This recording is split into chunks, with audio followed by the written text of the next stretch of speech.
নমস্কার বন্ধুরা, স্মৃতির হেসেলে এই প্রথম আইসক্রিমের রেসিপি শেয়ার করতে চলেছি। আজ বানাবো লিচু আইসক্রিম, কিন্তু এই আইসক্রিম বানানোর জন্য কোনো রকম কনডেন্স মিল্ক, পাউডার মিল্ক, চিনি কোনো কিছুর ব্যবহার করিনি। খুব কম উপকরণে খুব সহজভাবে আইসক্রিম তৈরি করার পদ্ধতি আপনাদের সাথে শেয়ার করতে চলেছি। কিন্তু তার আগে welcome back to our channel স্মৃতির হেসেল। শুরু করছি নতুন একটি পর্ব, আর এই পর্বে সকলকে জানাই স্বাগত। লিচি আইসক্রিম বানাবো, তাই প্রথমেই 5টা লিচু নিয়ে নিয়েছি। তারপর তার খোসা ছাড়িয়ে নেব এবং ভিতরের বীজ বাদ দিয়ে দেব। শুধুমাত্র ব্যবহার করব লিচু পাল্প। একটি মিক্সার জারের মধ্যে লিচু পাল্পগুলি নিয়ে নিলাম। যারা আমার লিচু পেস্ট্রির ভিডিওটি দেখেছেন তারা জানবেন যে আমি ওখানে পেস্ট্রি বানানোর জন্য একটি হুইপিং ক্রিম ব্যবহার করেছিলাম।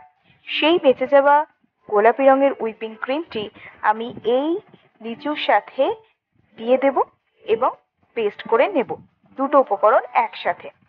তারপর মিক্সার জার সমেত পুরো কন্টেনারটাই ডিপ ফ্রিজে রেখে দেবো 1 ঘন্টা। এরপর আমি দুটি বাটি নিয়েছি। দুটি বাটি আমি ডিপ ফ্রিজের মধ্যে 1 ঘন্টা রেখে দিয়েছিলাম। আর নিয়ে নিয়েছি আইস কিউব। আইস ট্রে থেকে আইস কিউবগুলি বার করে নিচ্ছি।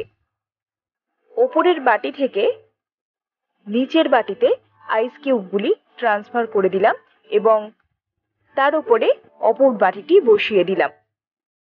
এরপর কেক তৈরি করার জন্য, অর্থাৎ কেক ডেকোরেটিং এর জন্য যে হুইপিং ক্রিম ব্যবহার করি, সেই হুইপিং ক্রিম আমি 1/2 কাপ নিয়েছি। যদিও এগুলি ডিপ ফ্রিজে থাকার কারণে একদম জমাটবদ্ধ হয়ে গেছে। এবার হুইপিং ক্রিমটি ভালোভাবে হ্যান্ড হুইস্কের সাহায্যে ভালোভাবে ফেটিয়ে নিচ্ছি বা বিট করে নিচ্ছি।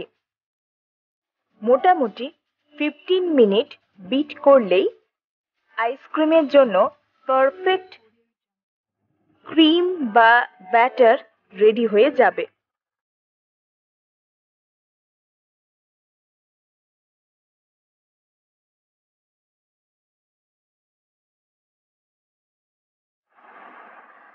দশ মিনিট টানা বিট করার পর হুইপিং ক্রিমটি অনেকটি ঘন হয়ে এসেছে। এবার আগে থেকে লিচুর যে পেস্ট রেডি করেছিলাম, সাথে গোলাপি রঙের হুইপিং ক্রিম মিশিয়ে এবং সেটি বাইরে বার করে নিয়ে এসেছি। এবার সাদা রঙের হুইপড ক্রিমটির সাথে আগের লিচু এবং হুইপ ক্রিমের মিশ্রণটি একসাথে মিশিয়ে নেব।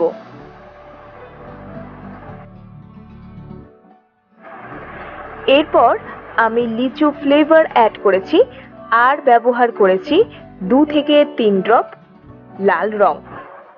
তারপর ভালোভাবে মিশিয়ে নিয়েছি।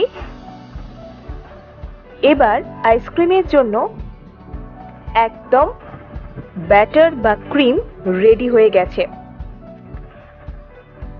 বাড়িতে এই ধরনের টিফিন কন্টেনার সবারই থাকে। আমি সেই ধরনেরই একটি এয়ারটাইট কন্টেনারের মধ্যে আইসক্রিমের ব্যাটার বা ক্রিমটি ঢেলে দিচ্ছি। টেস্ট এনহ্যান্সের জন্য, অর্থাৎ আরেকটু বাড়িয়ে তোলার জন্য অ্যাড করে দিলাম লিচু পাল্প। তারপর দুবার ভালোভাবে ঠুকে নিয়ে, অর্থাৎ ট্যাপ করে নিয়ে কন্টেনারের ঢাকনা বন্ধ করে দিচ্ছি এবং 8 ঘন্টা পরে ফিরে আসব। এই 8 ঘন্টা অবশ্যই ডিপ ফ্রিজে রেখে দিতে হবে কন্টেনারটি। ঠিক 8 ঘন্টা পরে ফিরে এসেছি। দেখুন, আইসক্রিম পারফেক্টলি বসে গেছে। একদম ক্রিমি একটা স্ট্রাকচার এসে গেছে। এবার কন্টেনার থেকে বাইরে আইসক্রিমটি বার করে নিলাম। তারপর ছুরির সাহায্যে কেটে নিচ্ছি। দেখুন কত কম উপকরণে কত সুন্দর একটি আইসক্রিম তৈরি হয়ে গেল। আপনারাও কিন্তু বাড়িতে ট্রাই করবেন আর জানাবেন কেমন লাগলো। আমি কিন্তু আপনাদের সুবিধার জন্যই মাত্র 2 থেকে 3টি উপকরণের মধ্যেই সীমাবদ্ধ থেকেছি। কথা বলতে বলতে অলরেডি আইসক্রিমটি দেখতে আরও সুন্দর করে তোলার জন্য ওপর দিয়ে লিচু সিরাপ ছড়িয়ে দিয়েছি আর 4-5টি কিশমিশ ছড়িয়ে দিয়েছি। এতে শুধুমাত্র দেখতে ভালো লাগবে বলে। আপনি চাইলে এটি স্কিপ করতেও পারেন।